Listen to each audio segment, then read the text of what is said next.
en jogi gidhi ging'iso rais ni jaluo oseluwi, jaluo ni kodi, jaluo koro ber. Jogi wuondo rais. Jaluo kata kitimo opinion poll sani okwan kodgi. Gima wakwayo ni wanya konyogi kitimo opinion.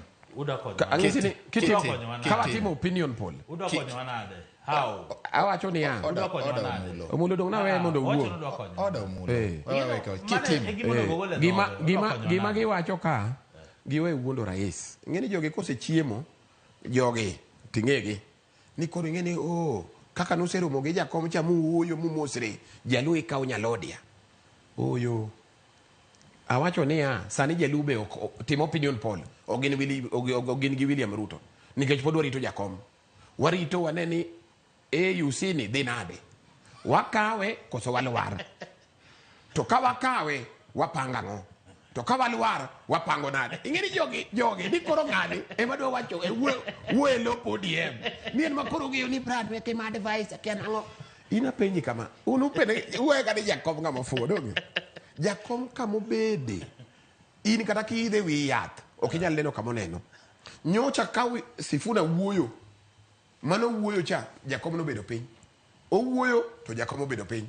Iwe ni Sifuna no mowuoyo no jakom no kore, mano jakom no ore 100%. Sa podi mano ka lore gi in mano ka en kaka advisor ne Sifuna wuoyo liel mar Roslino Dede. Kotieko jakom okawo microphone to jakom kaka ker marwa mar ODM okwa pingi kado dwa pingo Sifuna do pinge chieng'no. Okay.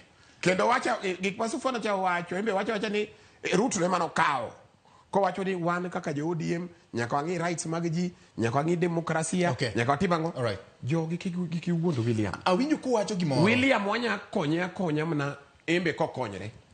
To konyre niya ni ok broadcast mathindo ni kaka jogi madhi ema chiemo, jogi mabedo makwar, jogi mabedo igi dongo nonyuola kama in koro idwa medri jogi the only way ma wanya konyogi en ni pesa nyaka chup ni japiny. Okay.